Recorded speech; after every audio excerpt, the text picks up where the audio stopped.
everyone, and welcome to For Love and Money with the Lesbian Talk Show. Today, I have a very special guest that I'm excited to interview, Ann Hagan. Thank you so much for agreeing to be on the show. Thank you for having me. Well, I'm very excited to talk to you about marketing because, according to Twitter, you're the marketing guru. I've heard lots of good things about how you spread the word about your work. So I'm excited to pick your brain. Well, fire away. So, one thing that I noticed when I was looking at your website and your social media is you write a lot of short stories and novellas. So, how do you advertise those as opposed to a longer novel? Do they help the sales of your other works? I write a pretty good mix of both. They do help sales. I advertise both passively and pretty actively in several ways with those. You saw my blog. I also have an email list. I use Amazon ads on all my books, sometimes BookBub ads. I'll advertise in paid email lists, like I'm sure you've heard of MyLesFic, and I know you've heard of BookBub. And then I'll participate in giveaways through companies like InstaFreebie. I think they changed their name recently. I do stuff with another company called LitRing that gets people that sign up to my email list, gets me Amazon followers, BookBub followers. And then one of the biggest things that I do that I see a lot of within the lesfic community, more so than like mystery communities that I'm a part of and all of that, is that I can collaborate with other authors. We advertise each other's stuff, a rising tide lifts all boats kind of thing where, it seems like when you get out there into the more mainstream areas, when I try to advertise mysteries, other authors look at you as like competition and they don't want to work with you. And the women-loving women authors, lesbic authors, they're not like that.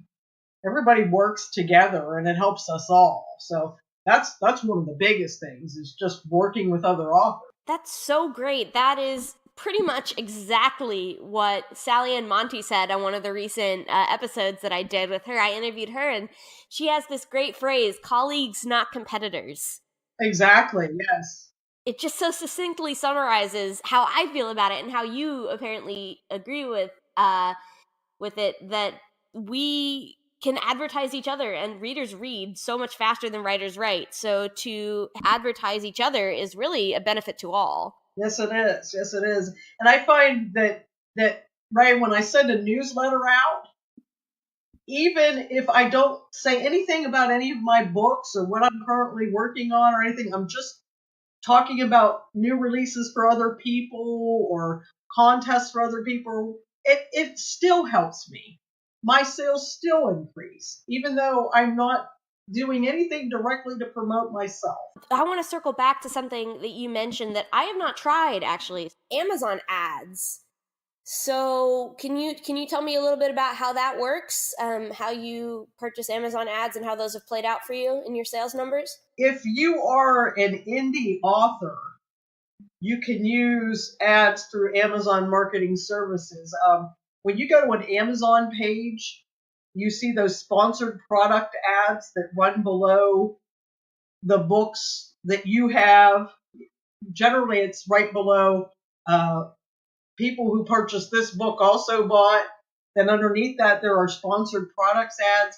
That's what I'm talking about. You can advertise your books there. A publisher can also advertise your books there. But if you are with a publisher, you don't have that access to Amazon. That is still really great advice for independent authors who can do it themselves, or for someone who wants to ask their publisher to do that for them.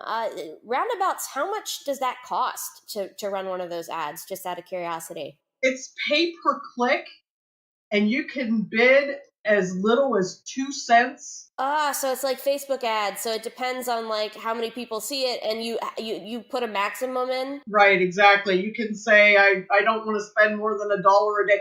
Amazon will never spend out. I'll put like $10 a day in on my big 8-book box set, and I might get 1,000 impressions on that set a day at whatever I'm bidding.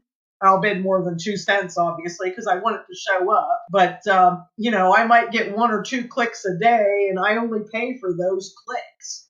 So they might show it to 1,000 people, but you're only paying for the clicks that you actually get. There's handouts and all that are available from me about how to use Amazon ads.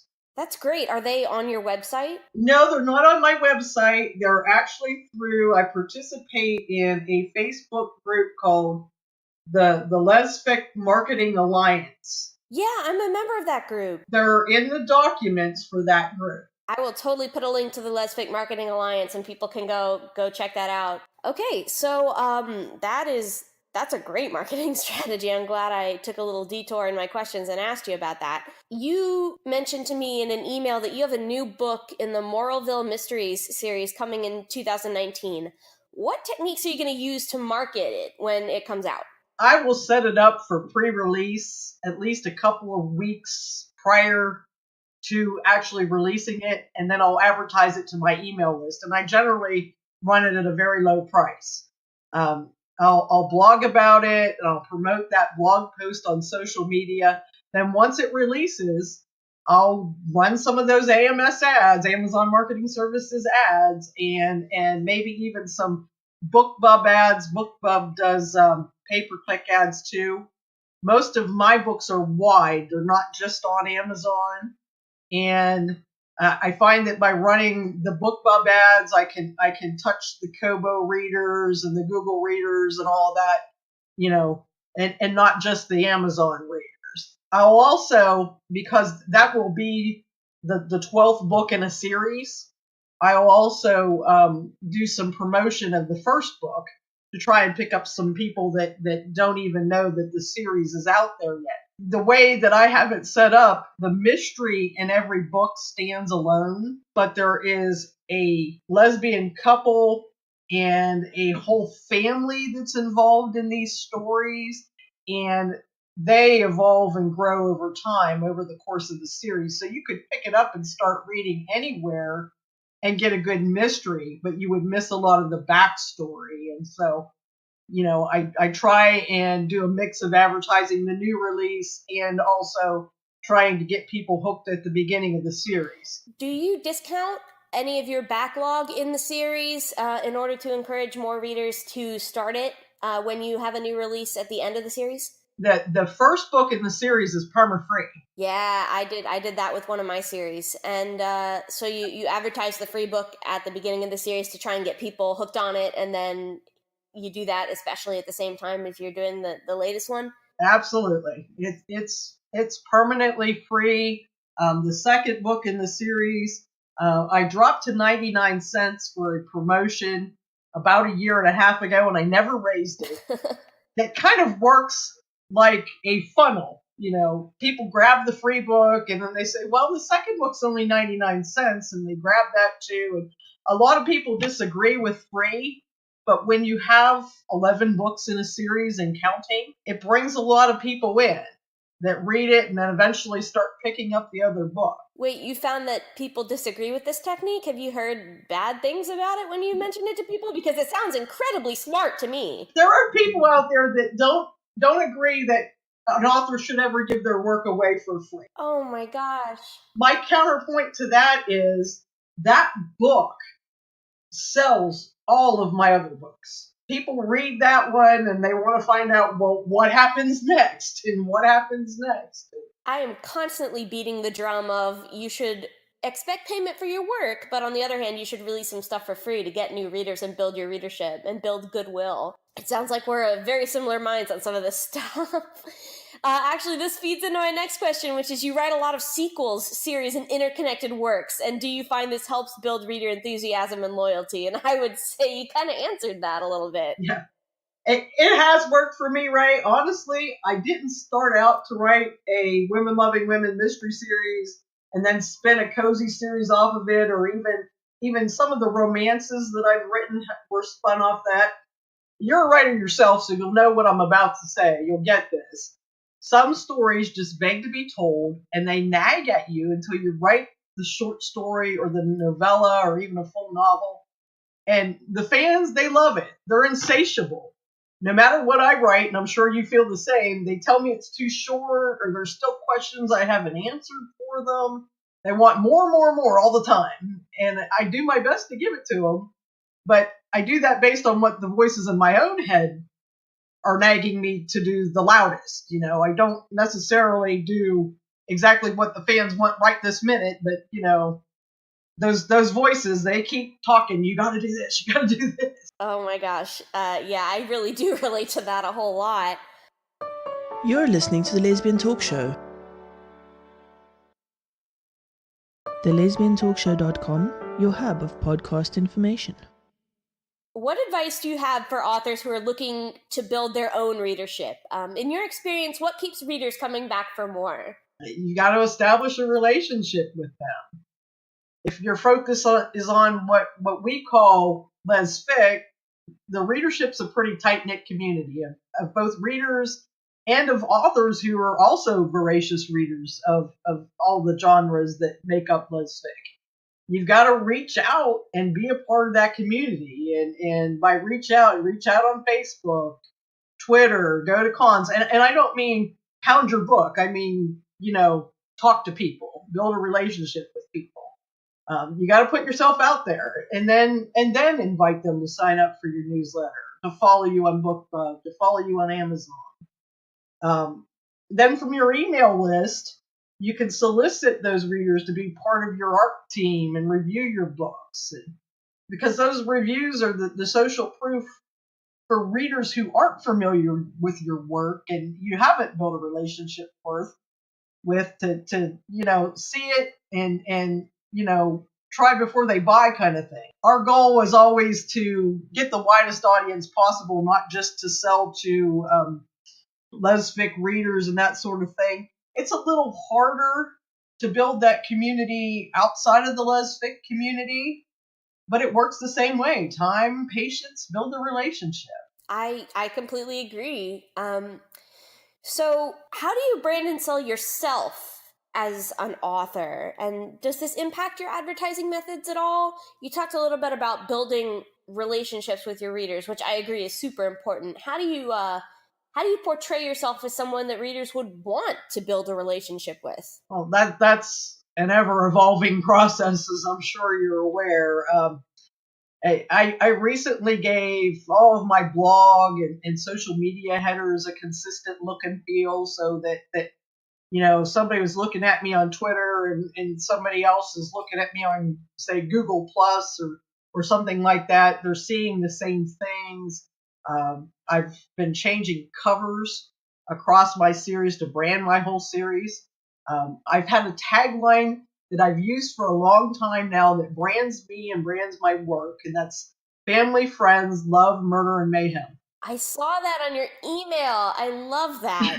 I was actually about to mention that at some point in the podcast, and you got to it first, but I love that. Over the long term, I'm working on a complete website revamp because I'm getting more and more people that are seeing my blog posts and that sort of thing. I want to be able to direct some of my advertising there instead of like to Amazon or some of these other. The market's so weird. I'd rather have those people on my site than on theirs. I'm looking at doing something with a subscription-based service too, like Patreon. I know you use that, and some of the other writers that we know pretty well use that and seem to be doing pretty well with that. That's an avenue I want to approach that I haven't had time to so far. I highly recommend Patreon. I've found it to be invaluable to my career as a writer. I've seen some of your work on there. Unfortunately, I'm not a supporter of yours yet, but I'll get there. The Lesbian Review uses it extensively, speaks very highly of it. I've been following Beth Burnett on there for a little while, and she seems to be getting more and more use out of it. And I think that's a good avenue for authors like us who don't have an audience that extends very far beyond the realm of lesfic yet. You write a lot of sci-fi, correct? Yeah, sci-fi and fantasy are kind of my jam. Your market is a little bit more fluid. They're a little bit more accepting of LGBT characters. The mystery market is not. It's getting there. It's not there yet. I write some romance, but most of what I write is mystery, and I've had some books returned because somebody didn't read a description and didn't realize that there was a female couple involved in my stories. So Oh my gosh. Well, you're always going to get a couple people who just don't pay attention and don't read the descriptions. But I actually want to talk a little bit about Amazon reviews, because we were talking about that earlier. Would you agree with me that they're a pretty invaluable tool to get new readers to give your book a shot?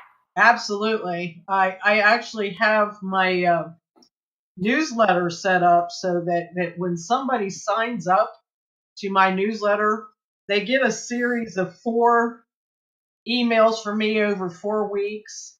And in the third one, I asked them to consider, joining my art team or my street team, those sorts of things. And, out of every 5 or 6 or 7, new signups, I'll get one that will ask to join, and I'll have a conversation back and forth with them about what they like to read and all that. And I found that in building my art team, I've gone from getting 2 or 3 reviews on a new release that take a couple months or more to get, to having within a week of putting a new book up, I've got 12 or 15 reviews. And that's a nice thing to have because it really helps people see that, hey, this might be something worth reading. So just to clarify, for the listeners, you're talking about building an advanced review team. They get the book early. They still pay for it, but they get the book early. And then in exchange, they offer to write reviews for you to make sure that other people know they liked it. Or, well, it's an honest opinion, but you know what I mean. Exactly. And I never, implore them to say nice things. I mean, I've had reviewers that are still reviewers on my art team. I don't take them off just because they don't like something. But yes, exactly. They get the book in advance, or they get the book right at release, free of charge, in exchange for an honest review. And they're honest. They're very honest. And they'll review on Amazon. They'll review on Goodreads. I have one woman who, without fail, reviews on Apple iTunes for me, which is great because I sell a lot of books on Apple. So I would imagine that even though these are honest reviews, and once in a while a book is not going to tickle someone's fancy, I'd imagine these are overwhelmingly positive simply because you're asking people who are already fans of your work. True, very true. To be on this team. Yeah, that's one advantage to having a team like that, absolutely. Okay, that is a whole lot of great advice. I have had so much fun with this conversation. I feel like I've learned a lot. Do you have anything else you want to say to any authors who are listening about marketing, about the strategies you use, about advice for them? The best advice I can give them is to put yourself out there. Certainly, by all means, especially for lesfic authors, join a group like the Lesfic Marketing Alliance. Read the conversations, see what people are talking about, ask for help, and give help. The community is tight knit, and they're very responsive to each other and willing to help. You get what you give. That is great advice. I will absolutely link to the Lesfic Marketing Alliance. I'm kind of shocked I haven't done that before because I'm a member of it, and this is a podcast about marketing. I should probably actually ask some of the people in the Lesbic Marketing Alliance to be on this podcast. No, there's several that would be more than willing to help out. Thank you so much for agreeing to have this conversation with me. You're a delight, and I will absolutely link to all of your stuff so that readers who might not have heard of your books yet can go check them out. Well, thank you very much. And it was a pleasure to be on your show, Rae. It's been my pleasure. To everyone who is listening to this podcast, thank you so much. This is For Love and Money. I'm Rae Magden, and my guest this week was mystery author extraordinaire Anne Hagan. If you enjoyed this podcast, please consider supporting the Lesbian Talk Show on Patreon. We have a Patreon that allows you to listen to exclusive clips from podcasts that no one else gets to hear, and you can also get an ad-free experience that way. And you can also follow the Lesbian Talk Show on Facebook. We have a Facebook group, and it's very active and fun, so you should check it out and see what we're all about. Thank you so much, and we'll see you next time.